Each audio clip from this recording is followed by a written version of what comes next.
अस्सलाम वालेकुम। आज हम बात कर रहे हैं सुई सदर्न गैस कंपनी यानी एसएसजीसी की। हाल ही में इनकी 6 महीनों की फाइनेंशियल रिपोर्ट सामने आई है और हम देखेंगे कि इन नंबर्स के पीछे असल में चल क्या रहा है।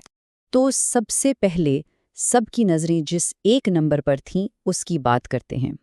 ये रिपोर्ट 31 दिसंबर 2023 को ख़त्म होने वाले 6 महीनों की है। रिपोर्ट के मुताबिक एसएसजीसी ने तकरीबन 29 करोड़ रुपए का नेट प्रॉफिट दिखाया है। अब सुनने में तो ये बहुत अच्छी खबर लगती है ना, कि कंपनी मुनाफा में है।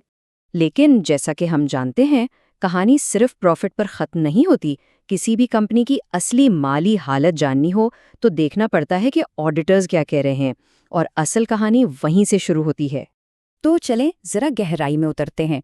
देखें, कंपनी के ऑडिटर्स ने अपनी रिपोर्ट के साथ एक क्वालिफाइड कंक्लूजन जोड़ा है। अब फाइनेंस की दुनिया में ये एक बहुत बहुत बड़ा रेड फ्लैग समझा जाता है। और ये जो इस वक्त स्क्रीन पर नज़र आ रहा है ना, ये कोई समरी नहीं है, बल्कि ये ऑडिटर की रिपोर्ट से लिया गया असल हिस्सा है। बिल्कुल वही अल्फाज जो उन मसलों की तरफ इशारा कर रहे हैं जिन पर ऑडिटर्स को तशवीश है। अच्छा, इसको एक आसान मिसाल से समझते हैं। फ़र्ज़ करें आप एक मैकेनिक के पास गाड़ी लेकर जाएं और वो कहे कि भाई गाड़ी तो चल रही है लेकिन मैं इसके ब्रेक चेक नहीं कर पाया, तो क्या आप इसे महफूज समझेंगे?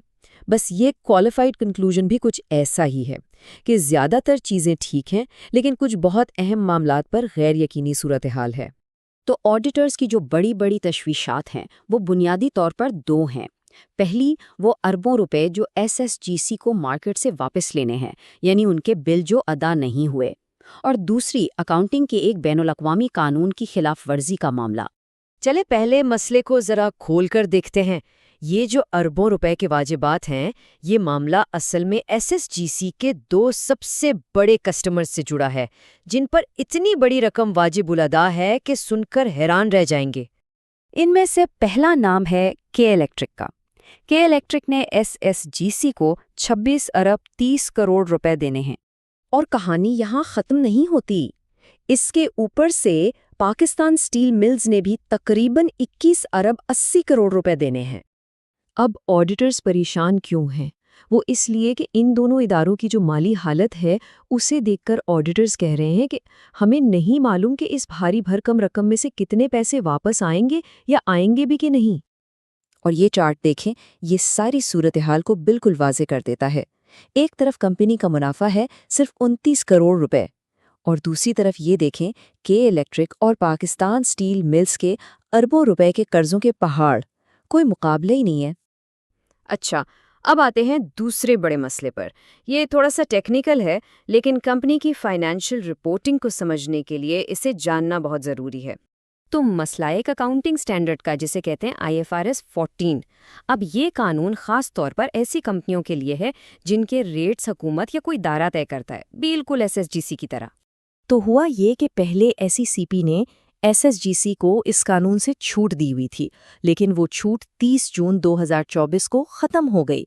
फिर एसईसीपी ने कहा कि एसएसजीसी अब एक सरकारी इदारा है, तो हम उसे मज़ीद छूट नहीं दे सकते।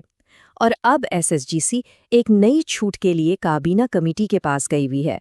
यानी इस सारी भागदौड़ की वजह से इस रिपोर्टिंग पीरियड में इस कानून पर अमल नहीं हुआ, और ऑडिटर्स ने इस बात को साफ साफ लिख दिया है। तो इस सब का नतीजा क्या निकला? ऑडिटर्स की रिपोर्ट कहती है कंपनी ने IFRS 14 की ज़रूरियात की तामील नहीं की, जिसका असर गैर मुअय्यन है। यानी इस कानून पर अमल न करने की वजह से ऑडिटर्स ये बता ही नहीं पा रहे हैं कि कंपनी की आमदनी और मुनाफे के असल अदाद-ओ-शुमार क्या होने चाहिए थे। तो अब सबसे बड़ा सवाल ये है कि अच्छा ठीक है, ये सब तो हो गया, लेकिन इसका एक आम आदमी या एक इन्वेस्टर के लिए क्या मतलब है? हमें इससे क्या फ़र्क पड़ता है? देखें, जब किसी इतनी बड़ी कंपनी की माली हालत पर सवालिया निशान लग जाए तो उसके असरात बहुत गहरे होते हैं। इससे कंपनी की अपने गैस पाइपलाइन के निज़ाम को ठीक रखने की सलाहियत पर सवाल उठता है, सरमायाकारों का एतमाद कम होता है, और अगर खुदा न खास्ता माली हालत ज़्यादा बिगड़ जाए तो सारा बोझ आखिर में किस पर आएगा? जाहिर है, रियासत पर। आखिर में ये पूरी रिपोर्ट हमें एक बहुत बड़े और बुनियादी सवाल के सामने ला खड़ा करती है कि जब एक सरकारी इदारा अपने ही सबसे बड़े कस्टमर से अपने पैसे वसूल नहीं कर पाता, तो फिर उसके मुस्तकबिल के इस्तेहकाम की ज़मानत कौन देगा?